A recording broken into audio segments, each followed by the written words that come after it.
I have a key aspiration, and this is the aspiration of the entire Ukrainian nation. Russians, get out of our land. But they are still in Ukraine. Russian military bullets still on Ukrainian ground. Strong words from the Ukrainian Prime Minister on CNBC yesterday as we welcome you into America's Forum for this Wednesday with Miranda Khan. I'm J.D. Hayworth. It's kind of stumbling out of the gate here. That's all right. Well, as that ceasefire between Russia and the Ukraine seems tenuous at best, Russia's Vladimir Putin continues to kind of puff his chest at the world and at the United States especially. He's leaving his shirt on, but something else got exposed. Take a look at this article from gatewaypundit.com. Look at that. The Army Day Parade in Russia, a missile that, according to the website, has a personal delivery, a message personally delivering it to President Obama. Bit of an ominous note. For more on these developing stories, we're pleased to be joined by Ambassador András Simonyi, the former Hungarian ambassador to the U.S., now managing director at the Center for Transatlantic Relations at Johns Hopkins University. And for the entire hour, we are pleased to welcome in the noted health policy expert and former Lieutenant Governor of New York, Betsy McCoy, who joins us from Newsmax New York this morning. Thanks to you both. And Ambassador, first, tell us the latest that you're hearing about the supposed ceasefire in the Ukraine. It's not holding. Plain and simple. Holding, and it was pretty naive to think that it would hold. The person who can make it stick is Vladimir Putin, and he, at this moment, has no intention to do so.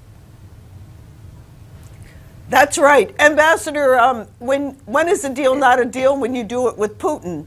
He has a long record of not keeping his word. But what we're all wondering, and you can give us real expert advice on this, is whatever happened to NATO? It's NATO that is supposed to stop this type of Russian aggression. Well, NATO is supposed to stop Russian aggression if it happens against a member of NATO.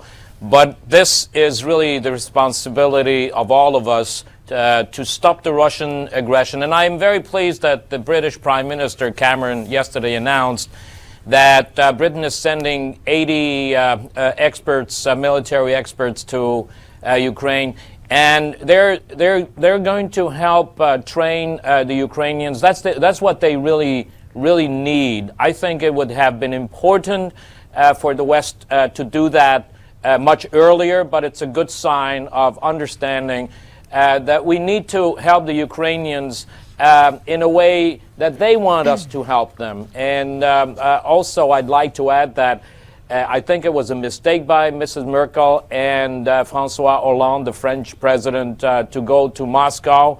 I don't think they should have done that before the Minsk agreement. It was a sign of weakness, unfortunately.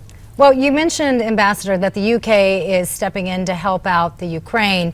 Do you think the United States should be more involved? Should we be giving weapons to Ukrainians? Yes, I think so, and we should do it together. The United States should do it together with us Europeans. It is extremely important that this is not seen as an American-Russian showdown, but it is made understood that this is an important issue for the Europeans. I think in many ways, while the United States should take the lead, the United States should not go it alone, and that is why this step by the Brits yesterday is so extremely important. Now, you say the United States should not go it alone, Ambassador, but isn't it true that the Ukrainians have been extremely disappointed in how long it's taken for President Obama to make really any contributions to the Ukrainian effort? About a minute to answer, Ambassador. Okay, well, I want to make sure that it is clearly understood. There is a big debate here in Washington, and I can see many Republicans and Democrats saying that the United States, the U.S. government should have moved faster, and that the president should make a very clear statement about supporting the Ukrainians. I would say that wagging the finger is not a strategy. Mindful of that, we have about 30 seconds for your response to this, Ambassador. This whole picture of the Russian missile with the reference to President Obama, is that Cold War-esque finger wagging by Putin? No, this is meant for home consumption, and he wants to send a strong message to his own people that he's so daring. he can stick it to the Americans. Well, we've made mention of those pictures that show his Not important. youthful vitality. It's not important. I guess it ranks up there with the photographs of sunbathing while riding on horseback and all the other things that Mr. Putin does. Would that it were not so provocative with such implications in the Ukraine. When we come back, Betsy and the ambassador will stay with us. We will shift the conversation to ISIS. Is ISIS now prepared to move into Europe? That and more ahead on America's Forum.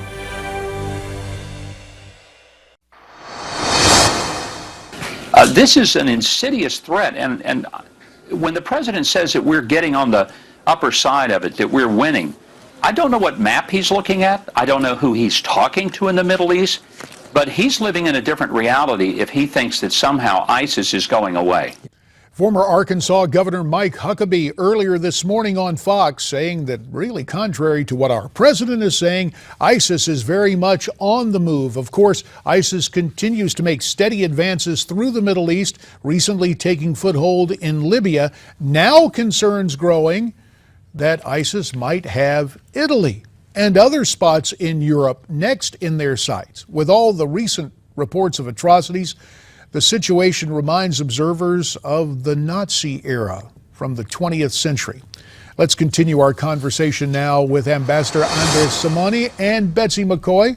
To you both, András at Newsmax Washington and Betsy at Newsmax New York, we do very much appreciate your time. And Ambassador, to the historical similarities, is this very familiar, reminiscent of what happened, say around 1938? No. One should be very careful with the comparison. I must say that this is nothing at this moment. It's nothing, and I don't think it will get close to the extermination of 6 million Jews, the conquering of the whole of Europe, an all-out war. This is something totally different, but it is a threat, and it has to be taken very seriously. And I think it is it is a challenge to the West. Because it is threatening the fabric of our societies, and that's the way we have to look at it. But be very, very careful not to draw comparison between Nazi Germany and ISIS. That is a phenomenon, dangerous. We have to fight it, but it's not Nazi Germany. Well, Ambassador, I think the reason many people are tempted to draw that comparison, despite the fact that Hitler's army wore uniforms, et cetera, very different. The fact is that we're worried about the delay, the parallel between the delay in rescuing people who are victims of Nazism and rescuing those who are targeted by ISIS. Can you comment on that? Well, I think in that respect, Europe didn't do much to save its Jews. The United States at that time didn't do much to save the European Jews. That's correct. But I would say that neither Jews or Christians in Europe are threatened the same way, but I would say that we're a little late in taking this very seriously. I don't think we have in Europe taken the threat as seriously as we should have, and we have to make sure that we shore up our borders. We get tougher on our visa policies. We work closer with the United States on exchanging data so that we do everything we can before we move on and then make sure that we have Arab countries with us to fight them militarily. We have to do all these things together, and maybe we're a little late, but I think it is a wake-up call, and I think Europeans should realize that there are two major strategic threats to its security, one coming from the south in the face of ISIS and radical Islam, and Russia. There is another historical allusion being utilized. Some people who take a look at the pronouncements from ISIS say when that group talks about Rome, in essence, it is not speaking of Rome, but the old eastern portion of what was the Holy Roman Empire, what used to be known as Constantinople, what is now Istanbul in modern Turkey. Your interpretation, is there something to that interpretation of the latest pronouncements from ISIS, Ambassador Simonyi? Well, it's interesting. Yet another effort to split Europe. I don't want to speculate on that. They have probably studied Europe and European history in depth. Maybe the conclusions are not the proper one, but here's something very important. I think with the actions in Libya, the threat has gotten a lot closer to Europe, very close to Italy, and I don't think this is just an Italian responsibility to stop them before they get to Italy. I think it's a Europe-wide responsibility, and that is why I say the Europeans have to wake up, pull together, and make sure that we push back before these guys land in our countries. And what about seizing the passports of those who go to Iraq and Syria and prevent them from coming back into the European countries or to the U.S.? France has done that. Shouldn't all the countries be doing that? 20 seconds to answer, Take Ambassador. it away. Take it away. Refuse them re-entry. Tell them it's not a joke. Tell the 15-year-old girls, if you're going there, you will be raped, you will be enslaved, and you are not coming back. So there is no return. I think in this respect, democracy has to show strength and power and convince these people that democracy is not weakness. Democracy can act strongly.